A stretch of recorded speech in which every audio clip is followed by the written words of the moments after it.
Assalamualaikum warahmatullahi wabarakatuh. Alhamdulillahirrabbilalamin. Wa bihi nasta'in wa ala umuri dunya waddin wa ala alihi wa sahbihi ajmain, amma ba'du.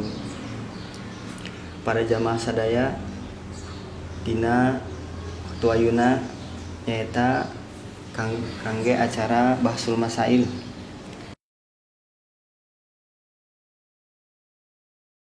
Untuk pertanyaan anu pertama, apakah menjadi najis kaki yang basah menginjak najis hukmiyah?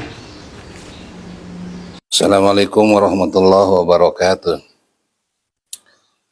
Para muhibin rahimakumullah. Insyaallah dalam pertemuan ini mari kita akan membahas beberapa masalah Bahsul Masail yang berkaitan dengan hukum najasah dan bab toharoh. Pertanyaan pertama, itu jelas menjadi najis. Dijelaskan dalam kitab Nihayatul Muhtaz,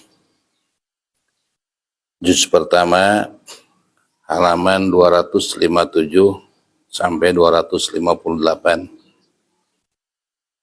Dijelaskan wama najasa bigherihima ay ghairu kalbi wal bauli sabi al mutaqaddim ilam takun ain biangkana sukmiyatan wahiyya ma la yudriku laha ainun wala wasfun sa'un akana adamul idrak li khawfa'i athariha bil japab kabaulin japa pada habas ainuhu wala atharolahu wala riha padhaba waspuhu amla liqaunil mahal soqilan atas butuh alih najasatu kalmirati wasaib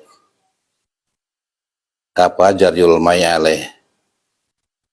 Jadi kaki yang basah menginjak najis hukmiyah itu hukumnya tetap menjadi najis. Seperti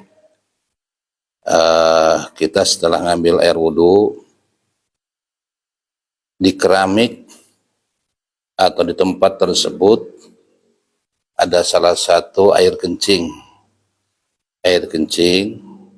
walaupun sudah kering atau ada najis di situ, walaupun sudah kering keinjak oleh kaki kita yang basah, maka itu termasuk kaki kita ada najisnya. Kalau sholat sebelum dibasuh dihilangkan maka tidak sah sholatnya.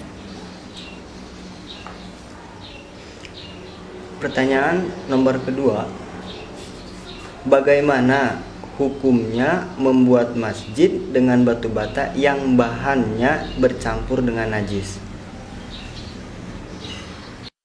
Dalam kitab Sahih Hasiyah Qalyubi jilid pertama juz awal di Sohifah 76, wasu'ila Syekhuna radhiyallahu anhu al yajuju bina'ul masjid bila binil ma'juni bil ma'in nazi fajaba biqaulihi surah al-qadi Abu Thaib bianula yajuju. Berarti hukumnya itu tidak boleh kalau sebelum dicucikan. Bisa dicucikan dengan cara dibasuh, direndam. Maka kata Syekh Qadi Abu Thaib tidak boleh dipakai, tapi harus disucikan dulu. Cara menyucikannya, bata tersebut direndam dengan air yang suci dan menyucikan. Maka insya Allah suci bisa dipakai alat bangunan. Dijelaskan dalam kitab Hasiyah Qalyubi dalam jilid pertama Sohifah 76. Mangga silakan.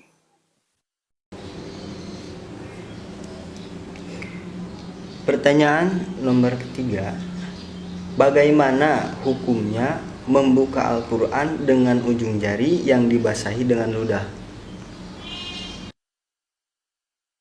Dalam kitab Tarsih Mustafidin, Tarsih itu sarahnya kitab Fathul Mu'in, dalam Shahifah 28 menjelaskan, wa fi Fatawi Ibnu Hajar yahrumu ja'lu rikin ala usbu'ihi liyashala qalabul waraqi biha haitsu kana biha ratubatun tulawisu al-waraqata. Ada beberapa pendapat ulama seperti pendapatnya Ibnu Hajar dan pendapatnya Imam Romli dalam kitab I'anatul Talibin jilid pertama Shahifah 68 sampai 67 sampai 68. Ya juju ma la yash'uru bil ihanati kal busaqi ala lauh lima wilianu ihanatun wa fi Fatawi Romli zawazu dalika haitsu qasada bi al ihanata ala mahwil kitabah. Dengan dua kitab tersebut kita ambil pendapat antara Ibnu Hajar berpendapat tidak boleh membuka Al-Quran dengan ujung jari yang ujung jari kita dibasahi dengan ludah kita. Karena itu adalah merupakan sesuatu yang menghinakan ihanah. Tetapi menurut pendapat Imam Romli boleh. Wapi Fatawi Romli jawazu dalika. Dua pendapat ulama Imam Romli, Ibnu Hajar beda. Kalau Imam Romli boleh, kalau Ibnu Hajar tidak boleh. Dalam dua pendapat ini kita harus mengambil salah satu pendapat untuk pegangan kita. Kita ambil pendapatnya Ibnu Hajar kalau dalam urusan ibadah. Karena kata kaidah idza ikhtalafa Ibnu Hajar wa Imam Romli qudima Ibnu Hajar fil ibadati. Kalau dua ulama, satu Imam Romli, Ibnu Hajar, dua ulama ini berbeda pendapat. Kalau urusan ibadah, kita harus mengambil pendapatnya Ibnu Hajar. Tapi kalau urusan makanan, kelak, kita harus ambil pendapatnya Imam Romli. Mangga, silakan. Pertanyaan nomor keempat. Bagaimana hukumnya memegang disket komputer yang berisikan dengan Al-Quran bagi orang yang nggak punya wudhu? Boleh apa tidak? Dalam kitab Hasyiatul Jamal juz pertama di Shahifah 76. Ibaratnya walau muhiyats ahraful Qur'ani minallah awil waraq bihaitsu la tuqra'u lam yahrum mashuhuma wal hamluhuma dan asa'nahu inqitau nisbati urfan wa bidzalika faraqal jilda. Diperbolehkan, boleh, karena Al-Quran yang ada dalam disket komputer itu tidak dapat dilihat dengan mata secara langsung. Boleh nggak apa-apa. Kalau yang megang tidak punya wudhu atau dibawa oleh orang yang nggak punya wudhu, nggak apa-apa. Nggak apa-apa boleh. Dijelaskan dalam kitab Hasyiatul Jamal, juz awal, Shahifah 76. Mangga. Pertanyaan nomor kelima. Banyak ceramah yang menjelaskan bahwa dosa kecil bisa hilang dengan cara berwudu. Apakah ada hadis atau pendapat ulama yang menjelaskan tersebut? Dan apa saja dosa-dosa kecil itu? Kalau kita lihat sejauh mana khotoya dengan kabair. Khotoya itu adalah dosa kecil. Kabair itu adalah dosa besar. Dalam kitab Kabair karangan Ibnu Hajar menjelaskan dosa besar itu jumlahnya ada 70. Dalam penjelasan kitabnya menjelaskan Jawazir, dalam kitab Zawajir, dosa besar itu kurang lebih sampai ke 700. Salah satu diantaranya bohong, namimah, ghibah, dan seterusnya. Dosa kecil itu seperti kita bersalaman dengan lain muhrim, gair muhrim, bukan muhrim kita bersalaman. Itu termasuk khotoya, dosa kecil. Melihat orang-orang aznabiyah sama gair muhrim, kita melihat berpapasan muka dengan gair muhrim, itu termasuk dosa-dosa kecil, dan banyak juga. Sehingga saking banyak-banyaknya dosa kecil itu tidak bisa diringkas sekian jumlahnya.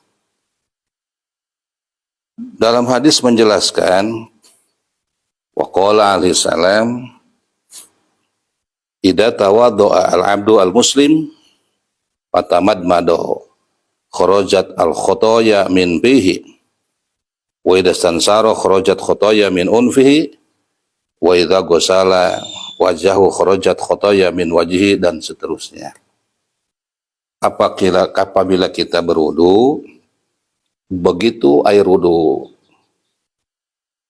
menyentuh kepada semua anggota wudu kita,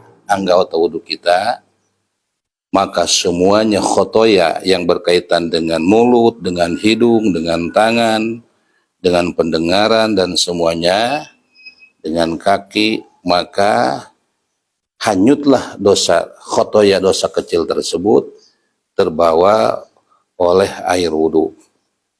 Insya Allah dijelaskan dalam kitab Ihya Ulumuddin juz awal Sohifah 135. Mangga, silakan. Untuk pertanyaan yang terakhir, bagaimana hukumnya donor darah? Donor darah itu boleh apabila menurut ilmu kedokteran tidak ada perkara suci atau obat yang suci, hanya itu darah yang bisa menggantikan donor darah. Sedangkan perbedaan antara laki-laki dan perempuan tidak jadi pengaruh, karena darah itu tidak termasuk perkara yang merangsang, tidak termasuk midonatus syahwat. Dijelaskan dalam salah satu kitab Mazmu juz ke-9 Sohifah 50-51,